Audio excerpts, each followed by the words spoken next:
Boa noite, galera. Tudo bem com vocês? Espero que sim. Bom, vamos começar aí mais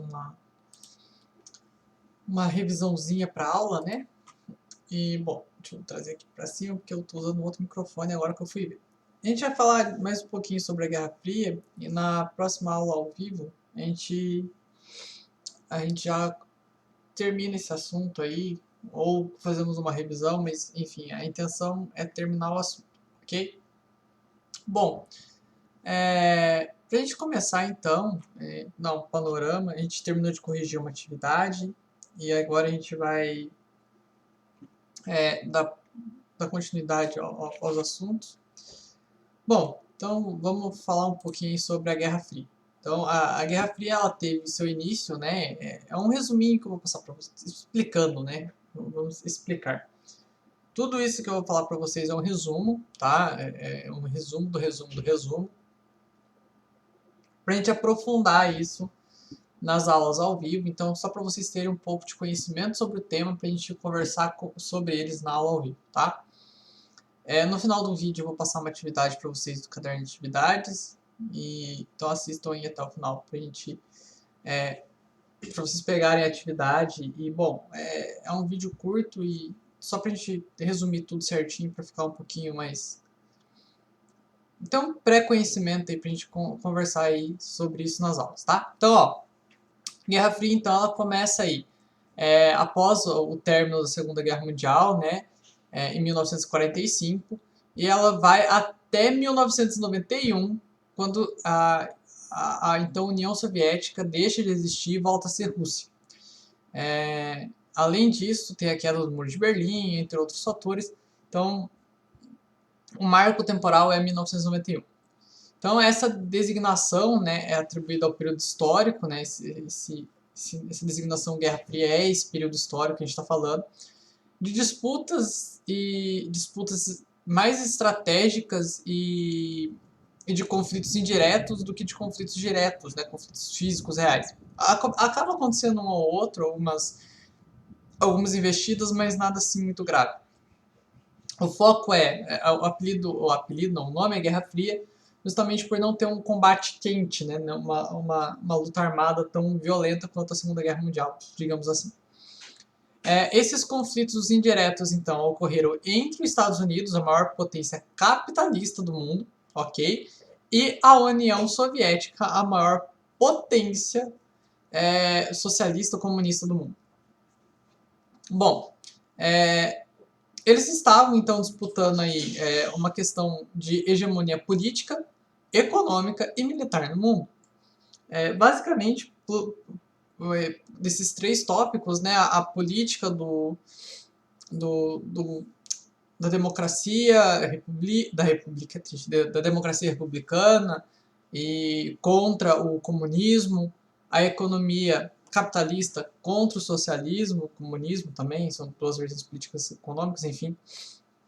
E o poder militar dos dois, que era um poder absurdamente grande. Como eu havia comentado com vocês da última vez, funciona mais ou menos assim. A União Soviética bota os nazistas para correr quando eles chegam em Stalingrado e em Moscou. Conseguem fazer um avanço importantíssimo durante a Segunda Guerra Mundial, um dos avanços mais importantes, se não o mais importante. Conseguem aí bloquear o Hitler, conseguem fazer o Hitler recuar e eles invadem a Berlim, né? Então, um dos grandes méritos da vitória da Segunda Guerra Mundial, mérito real, é sim, então, dos soviéticos, do Exército Vermelho.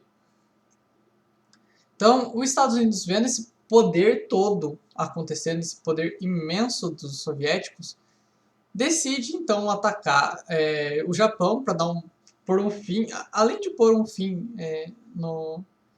na guerra, né? E se bem que não dá para saber se foi um fim ou não, porque o Japão já estava totalmente derrotado, não tinha o que fazer, e eles soltam 2 bombas atômicas lá, simplesmente para demonstrar poder. Afinal, né, na costa chinesa ali, os soviéticos estavam ali em uma incursão militar, e eles acabam vendo todo o poder das bombas atômicas caindo no Japão e fazendo aquela aquele cogumelo imenso que você já deve ter visto alguma foto por aí.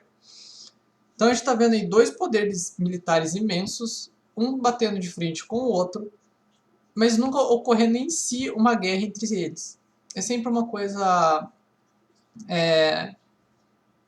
mais estratégica, mais maquiada, nunca um conflito real em si. Bom, as causas então que levaram isso a acontecer também é o seguinte: a gente está falando de uma Europa totalmente devastada, do Império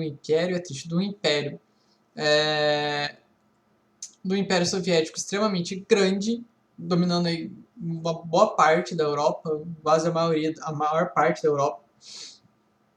Então a gente vai ter aí então essa União Soviética tentando implantar o socialismo em outros países, principalmente países que precisavam de ajuda nesse momento, e é a mesma coisa que os Estados Unidos faziam.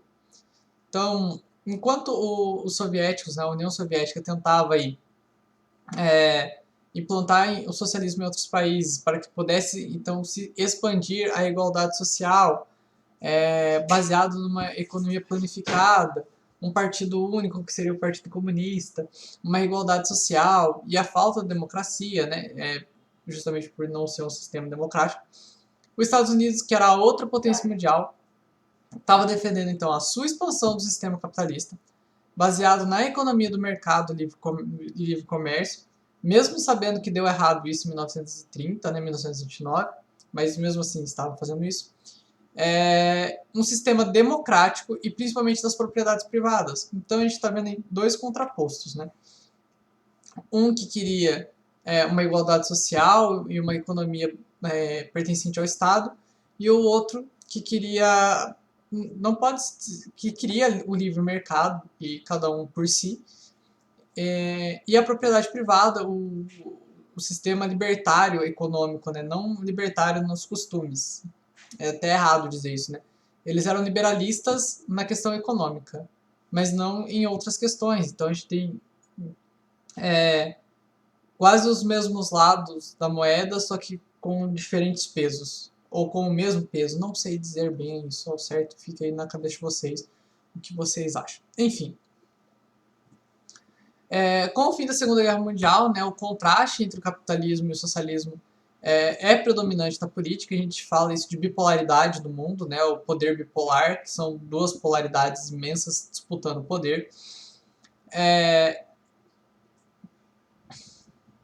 Teremos aí, então, um sistema político, um sistema ideológico e sistemas militares diferentes lutando de uma maneira indireta, e tentando conquistar mais, vamos trazer para hoje, né, conseguir mais likes, conseguir mais seguidores, digamos assim.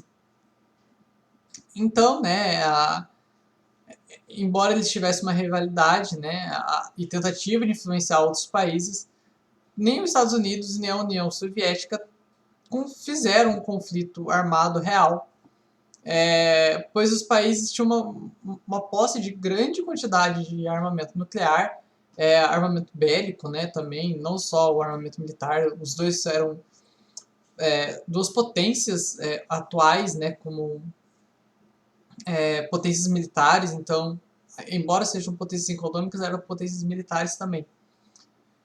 Um conflito direto entre os dois possivelmente traria o fim do nosso planeta, porque são dois países, duas nações que tinham imenso poder nuclear. Além deles terem um imenso poder nuclear, naquela época não tinha tanto sistema antimísseis, então, mísseis, né? Então a possibilidade de dar muito ruim era muito grande. Bom, eles vão se alimentando os conflitos, né, em outros países. Eles vão fazendo uma guerra fora do lugar deles, eles fazem a guerra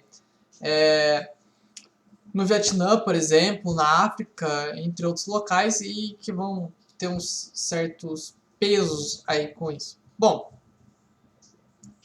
um dos exemplos, né, é a Coreia e o Vietnã. O exemplo que eu gosto de citar é o Vietnã, porque os Estados Unidos, com todo o seu poder militar, com toda a sua arrogância militar, decide então entrar no Vietnã e atacar o Vietnã, declara a guerra ao Vietnã e vai atacar o Vietnã. e eles acabam perdendo o conflito justamente por não ter noção estratégica militar, e eles acabam perdendo para um bando de fazendeiro de arroz. É muito interessante. Bom, isso aqui é só um comecinho. A gente vai continuar isso na aula ao vivo. Tem muita coisa pra gente falar aí sobre a Guerra Fria, crise dos mísseis, o bloqueio continental cubano, entre outras coisas aí que a gente vai citar, beleza?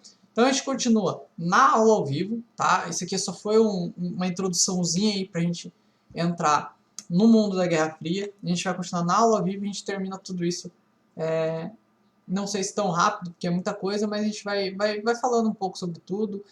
Nas aulas gravadas a gente vai trabalhando aí a questão de introduzir alguns assuntos e nas aulas ao vivo a gente vai aprofundando esses assuntos, beleza?